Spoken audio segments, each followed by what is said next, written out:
Hello everyone. तो आज की क्लास अपन स्टार्ट कर रहे हैं with the concept of electronegativity. ठीक है, तो हमारा कॉन्सेप्ट था इलेक्ट्रोनेगेटिविटी जो हम पढ़ रहे थे, जिसका मैंने बेसिक्स आपको बता दिए थे थोड़े बहुत कि क्या होता है इलेक्ट्रोनेगेटिविटी, क्या होता है इलेक्ट्रोनेगेटिव एलिमेंट। बट आज अपन उसके आगे से कॉन्सेप्ट स्टार्ट करते हैं कि इलेक्ट्रोनेगेटिविटी एक्चुअल में क्या होती है और कैसे डील किया जाता है इसे पीरियोडिक टेबल में। देखो ये बहुत ही ज्यादा इंपॉर्टेंट कॉन्सेप्ट है, तो इसको बहुत अच्छे से ऑब्जर्व करना। ठीक है, तो अपना कॉन्सेप्ट है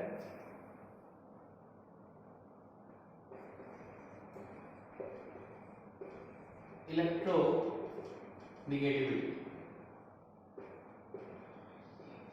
अब इलेक्ट्रोनेगेटिविटी जैसे मैंने आपको लास्ट क्लास में बताया था, ये होता क्या है, यानी कोवेलेंट मॉलिक्यूल में ये होता है। कोई मॉलिक्यूल जो कोवेलेंट बॉन्ड के थ्रू बॉन्डेड है उसमें ये कॉन्सेप्ट लगता है। ये होता क्या है ये मैंने आपको बताया था, बट यहाँ पे थोड़ा सा मैं और बता देता उसी को अच्छे से। जैसे मेरे पास एक मॉलिक्यूल है एबी ने बॉन्ड बनाया, तो इनकी बॉन्डिंग कैसे हुई है मैं केमिकल बॉन्डिंग बताऊंगा। जनरली क्या होता है कि जब भी कोवेलेंट बॉन्ड बनता है तो म्यूचुअल शेयरिंग होती है। जैसे सिंगल बॉन्ड है तो एक इलेक्ट्रॉन, ये क्या है, ये इलेक्ट्रॉन इंडिकेट कर रहा हूं मैं डॉट से, तो एक एक इलेक्ट्रॉन दोनों ने शेयर किया, और दोनों जब एक एक इलेक्ट्रॉन शेयर करेंगे तो इनके बीच में ये दो इलेक्ट्रॉन शेयर हो जाएंगे जो बॉन्ड में यूज हो रहे होंगे। ठीक है, पहली चीज। अब ये जो बॉन्डिंग हुई है, ये जो इलेक्ट्रॉन शेयर हुए हैं, ये देखो ये दोनों के एक एक है, म्यूचुअल शेयरिंग होती है ऑलवेज कोवेलेंट बॉन्डिंग में। ठीक है, अब इससे ये बॉन्ड बना, यानी कि एक चीज क्लियर हो गई कि सिंगल बॉन्ड या कोई भी बॉन्ड बनाने के लिए मिनिमम दो इलेक्ट्रॉन रिक्वायर्ड होता है। अगर डबल बॉन्ड बनाना होगा तो दोनों को दो दो इलेक्ट्रॉन शेयर करना पड़ेगा, और ट्रिपल बॉन्ड बनाना होगा तो दोनों को तीन तीन इलेक्ट्रॉन शेयर करने पड़ेंगे। ठीक है, इतनी सी चीज है। अब जब ये सिंगल बॉन्ड बन जाता है तो होता क्या है, यानी ये जो बॉन्ड है ये दोनों का है, ये जो इलेक्ट्रॉन है ये दोनों का है, ये ए का भी है और बी का भी है अभी तक। लेकिन जब इलेक्ट्रोनेगेटिविटी का कॉन्सेप्ट लगता है तो इनमें से जो ज्यादा इलेक्ट्रोनेगेटिव होता है, मैंने आपको बताया था जनरली नॉन मेटल जो होंगे वो ज्यादा इलेक्ट्रोनेगेटिविटी कंटेन करेंगे, तो वो क्या करते हैं इस इलेक्ट्रॉन पेयर को ना थोड़ा सा अपनी तरफ शिफ्ट कर देते हैं। अब ये बॉन्ड, ये दोनों इलेक्ट्रॉन सेंटर पे थे, मैंने बोला बी क्या है, नॉन मेटल है जो कि कैसा है, इलेक्ट्रोनेगेटिव है। तो इलेक्ट्रोनेगेटिव होने की वजह से ये क्या करेगा, इस बॉन्डेड पेयर ऑफ इलेक्ट्रॉन को अपनी तरफ खींच लेगा, थोड़ा सा खींचेगा, लेकिन ये इलेक्ट्रॉन अभी भी बॉन्ड में ही है। ये ए के भी हैं बी के भी हैं, लेकिन क्या है इस इलेक्ट्रॉन का जो क्लाउड है वो ए की तरफ कम है और बी की तरफ ज्यादा है, तो हम क्या बोलेंगे, बी इज इलेक्ट्रोनेगेटिव एलिमेंट। और ये जो प्रोसेस हो रही है उस प्रोसेस को हम बोलेंगे इलेक्ट्रोनेगेटिविटी। ठीक है, जैसे मैं इसको एक और डायग्राम से एक्सप्लेन करता हूं। आप लोग केमिकल बॉन्डिंग जस्ट इसके बाद अपन स्टार्ट करने वाले हैं केमिकल बॉन्डिंग, वहां से आपको सारे कॉन्सेप्ट क्लियर हो जाएंगे कैसे बॉन्ड बनता है और क्या होता है पूरी प्रोसेस। ये एक एटम है ए का, ये एटम है बी का, इसका एक इलेक्ट्रॉन, इसका एक इलेक्ट्रॉन। अब ये दो एटम जब एक दूसरे से ओवरलैप करेंगे, ओवरलैप कैसे, ये ए और ये बी, या फिर मैं इसको थोड़ा सा और दिखा देता हूं। ठीक है, ए और बी इन्होंने ओवरलैप किया तो ये इलेक्ट्रॉन इनके शेयर हो गए। अब ये जो दो इलेक्ट्रॉन है वो दोनों न्यूक्लियस से अट्रैक्ट हो रहे हैं, क्योंकि देखो ये जो इलेक्ट्रॉन है वो रोटेशन में ही रहेगा और अपने ऑर्बिट में ही रहेगा। जैसे वो ए एटम के ऑर्बिट में था और बी एटम के ऑर्बिट में था, वैसे ही ये दोनों इलेक्ट्रॉन अपने अपने ऑर्बिट में। लेकिन अब ये क्या हुए, शेयर हो गए दो एटम से, तो इन दोनों के न्यूक्लियस का अट्रैक्शन इस पे रहेगा और इलेक्ट्रॉन का आपस में रिपल्शन रहेगा। अगर ये एक इलेक्ट्रॉन है ये एक इलेक्ट्रॉन है तो ये दोनों आपस में रिपेल करेंगे और दोनों ही न्यूक्लियस से क्या रहेंगे, अट्रैक्टेड रहेंगे, इसलिए एटम से बाहर तो जाने के रहे। अब देखो होगा क्या, ये जो सेंटर पे आए थे, यानी ये डायग्राम मैंने कुछ ऐसा बनाया था ना, ये सेंटर पे। अब अगर मैं बोल रहा हूं बी ज्यादा इलेक्ट्रोनेगेटिव है तो बी क्या करेगा, इन इलेक्ट्रॉन पेयर को अपनी तरफ खींच लेगा, यानी अपने साइड ज्यादा कर देगा। ठीक है, तो ये जो इलेक्ट्रॉन खींचने की टेंडेंसी होती है ना किसी एलिमेंट की, वो एलिमेंट ही आपका इलेक्ट्रोनेगेटिव एलिमेंट होता है और प्रोसेस इलेक्ट्रोनेगेटिविटी होती है। तो अपन इसको डिफाइन करते हैं, क्योंकि लास्ट क्लास में अपन ने इसको डिफाइन नहीं किया था, सिर्फ इतना सा बोल के मैंने छोड़ दिया था। चलिए डेफिनेशन क्या लिखेंगे, तो डेफिनेशन सीधी सीधी सी है, tendency to attract the bonded pair of electron toward itself. तो हम इलेक्ट्रोनेगेटिविटी है तो हम क्या लिखेंगे, tendency to attract bonded pair of electrons toward itself, then the element is known as electronegative element। यानी जो एलिमेंट ऐसा कर रहा होगा, बॉन्डेड पेयर ऑफ इलेक्ट्रॉन को अपनी तरफ शिफ्ट कर रहा होगा, या फिर इसको ऐसे भी लिख सकते हैं, अट्रैक्ट और partial shift the bonded pair of electron. यहां पे बॉन्डेड लिख देना, the bonded pair of electron toward itself, then the element is known as electronegative element and the process is called as electronegative, जिसको हम short form में EN लिखेंगे।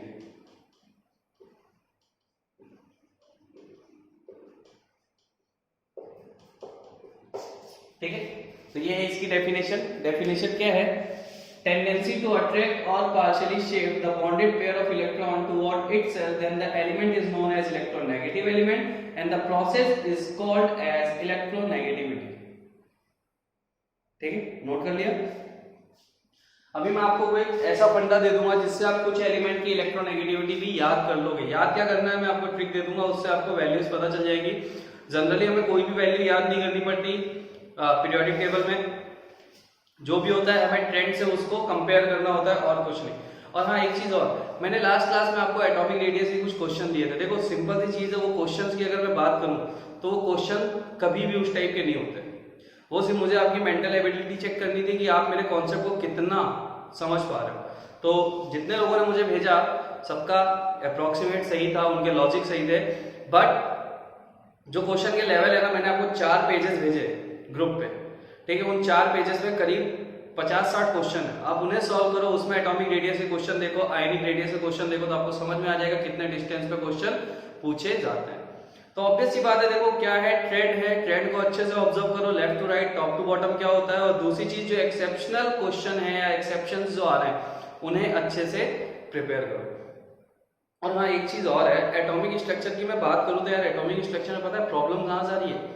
आप higher level के क्वेश्चन तो इजीली कर लेते हो, यानी जो क्वेश्चन अच्छे लेवल पे हो रहे हैं, ठीक है, आपसे वो क्वेश्चन इजीली हो जाते हैं। लेकिन मैंने एक चीज नोटिस की है कि जो बहुत बेसिक सी चीजें हैं ना, वो आप नहीं कर पा रहे। ठीक है, तो एक कॉन्सेप्ट है बोहर मैग्नेटम, जिसमें हम मैग्नेटिक फील्ड ऑब्जर्व करते हैं। तो वो एक शायद छोटा सा फॉर्मूला मेरे से स्किप हो गया है, उसमें ज्यादा कोई थ्योरी नहीं है, एक छोटा सा फॉर्मूला है उसका, और उस पर एक क्वेश्चन था, तो वो मैं आपको बता दूंगा, ग्रुप पे मैं पोस्ट कर दूंगा उसे। ठीक है, नहीं तो आप लोग उसे अगर बुक वगैरह से कहीं से देखोगे तो आपको बोहर मैग्नेटम का एक फॉर्मूला मिल जाएगा, n√n+2, जिसमें n होता है नंबर ऑफ अनपेयर्ड इलेक्ट्रॉन। तो उस पर मैं कुछ क्वेश्चंस करा दूंगा, नहीं तो आप एक बार उसे सॉल्व करना। और जितने भी छोटे छोटे बेसिक के क्वेश्चन होते हैं ना, इन्हें अच्छे से सॉल्व करो भाई। तुम्हारा बेसिक एटॉमिक का जो छोटा लेवल है ना, वो थोड़ा सा डगमगा रहा है। मैंने ये चीज नोटिस की है सबके साथ, जो भी मुझसे क्वेश्चन पूछता है ना, उनका लेवल बहुत ही छोटा होता है, हायर लेवल पे कोई क्वेश्चन नहीं पूछता, वो सॉल्व हो जाता है तुमसे। तो थोड़ा सा ना इस पे काम करना, ठीक है। चलिए, प्रोसेस हमने लिख ली। होप आप सबका टेस्ट अच्छा गया होगा, तो उस बारे में तो बात नहीं करूंगा और इस बार कुछ बोलूंगा भी नहीं किसी को भाई। बट हाँ, आप लोग अपना बेस्ट देते रहो, बोलने की देरी नहीं पड़ेगी। तो ये बात हो गई। अब हम बात करेंगे फैक्टर्स अफेक्टिंग इलेक्ट्रोनेगेटिविटी, यानी कौन कौन से फैक्टर हैं जो इलेक्ट्रोनेगेटिविटी को अफेक्ट करते हैं। तो यहाँ पे हेडिंग होगी हमारी अब फैक्टर्स, तो वही कॉमन फैक्टर्स है।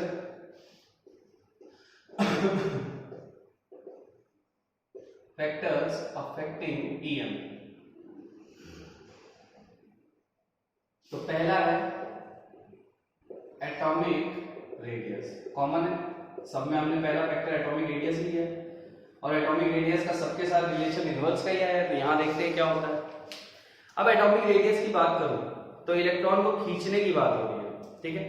अब इलेक्ट्रॉन को अगर खींचने की बात हो रही है तो एटॉमिक रेडियस जितना ज्यादा बड़ा होगा इलेक्ट्रॉन उतना इजीली खींचेगा, एटॉमिक रेडियस जितना छोटा होगा उतना इजीली खींचेगा। थोड़ा सोचो इस चीज को।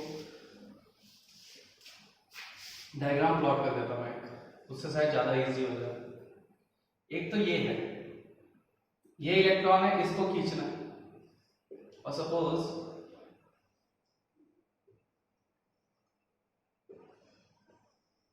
एक ये। अब सिंपल सी बात है, देखो रेडियस ज्यादा है तो न्यूक्लियस से अट्रैक्शन कम होगा। यहाँ पे क्या है, रेडियस ज्यादा है तो न्यूक्लियस से अट्रैक्शन कम होगा, और यहाँ रेडियस कम है, न्यूक्लियस से अट्रैक्शन ज्यादा होगा। तो ऑब्वियस सी बात है, जिसका एटॉमिक रेडियस ज्यादा होगा उसके इलेक्ट्रॉन को खींचने में ज्यादा टेंडेंसी नहीं लगेगी, यानी वो इजीली खींचा जाएगा। तो एटॉमिक रेडियस के साथ क्या हो गया, इनवर्सली प्रोपोर्शनल टू इलेक्ट्रोनेगेटिविटी। और ये रिलेशन सबके साथ आया, तो कॉमन सी चीज है, फैक्टर आप सबको बहुत इजीली समझ में आ गया होगा। या फिर इसको ऐसे लिखे, radius is inversely proportional to electronegativity. तो पहला फैक्टर क्या है, रेडियस, और रेडियस इलेक्ट्रोनेगेटिविटी के इनवर्सली प्रोपोर्शनल होता है। अगर रेडियस इंक्रीज करेगा तो इलेक्ट्रोनेगेटिविटी की वैल्यू डिक्रीज करेगी। ठीक है। सेकेंड फैक्टर है जेड इफेक्टिव।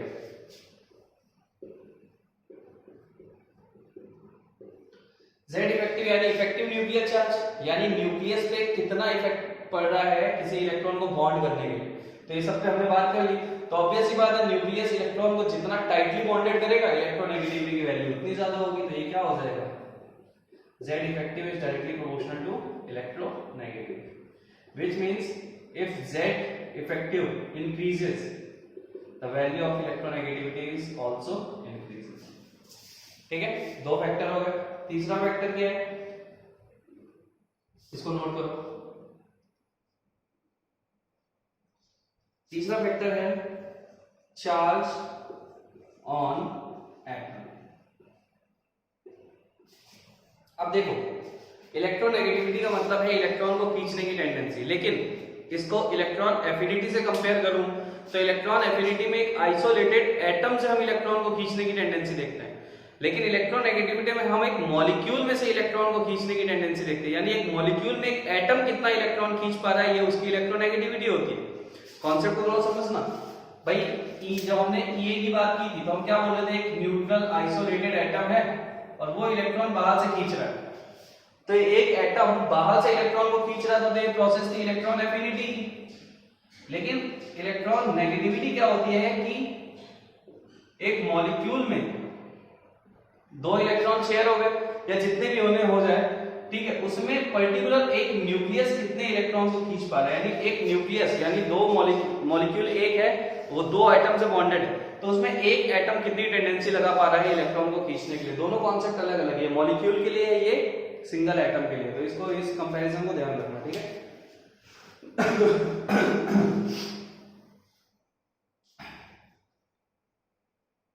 चलिए, चार्ज ऑन एटम, तो इसको हटा देता हूं, जेड इफेक्टिव और एटॉमिक रेडियस।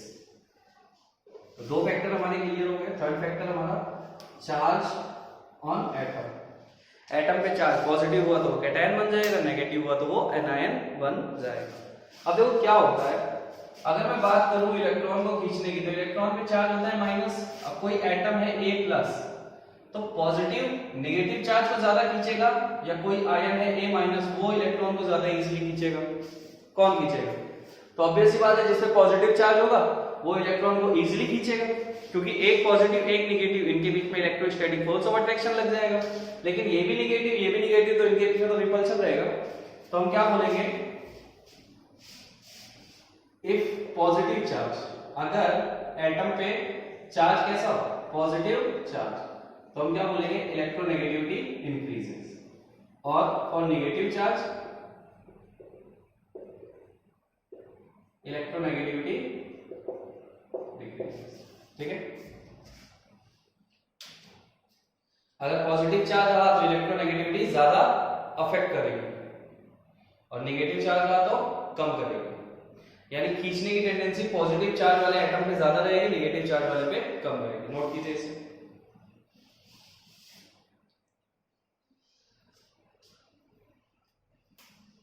चलिए, तो ये तीन कॉन्सेप्ट हो गए, और ये concept same concept positive charge और नेगेटिव चार्ज का ये इलेक्ट्रॉन एफिनिटी पे भी लगता है। तो चाहो तो जहां पे तुमने इलेक्ट्रॉन एफिनिटी लिखा हो वहां पे इस कॉन्सेप्ट को लिख सकते हो, यानी जो फैक्टर्स अपन ने लिखे थे वहां पे लिख सकते हो चार्ज ऑन एटम। तो वहां पे भी सिंपल सी बात है, जिस एटम पे पॉजिटिव चार्ज होगा वो बाहर से इलेक्ट्रॉन को इजीली खींचेगा, क्योंकि पॉजिटिव चार्ज इलेक्ट्रॉन को अट्रैक्ट करेगा ना।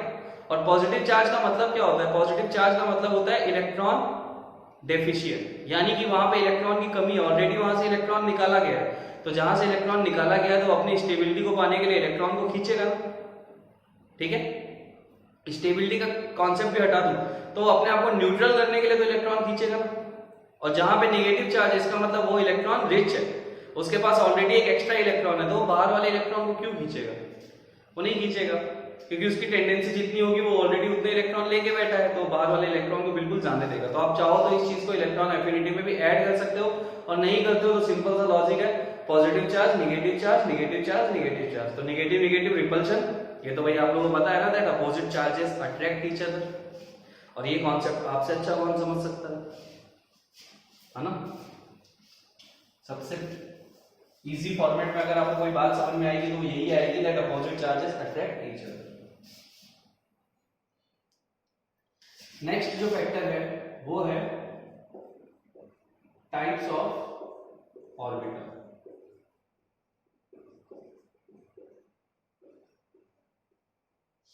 अब टाइप्स ऑफ ऑर्बिटल का मतलब क्या है? यानी कि मोर क्लोजर द ऑर्बिटल, यानी जो ऑर्बिटल ज्यादा क्लोज होगा मोर विल बी इलेक्ट्रोनेगेटिव। तो अगर मैं बात करूं किसी भी न्यूक्लियस की तो उसमें sp/df यही रेशियो रहेगा। s सबसे ज्यादा पास रहेगा, फिर p रहेगा, फिर d रहेगा, फिर f रहेगा, ठीक है।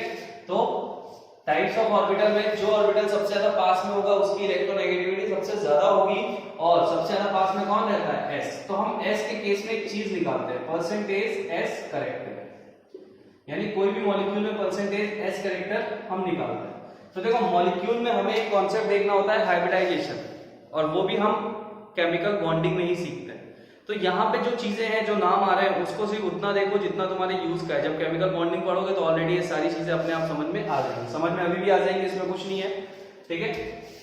तो देखो परसेंटेज एस कैरेक्टर हम कैसे निकालते हैं? जैसे मान लो मैंने लिया किसी का हाइब्रिडाइजेशन sp3 है, किसी का sp2 है और किसी का sp है। चलो मैं बता देता हूँ हाइब्रिडाइजेशन कैसे निकालते हैं। Like CH4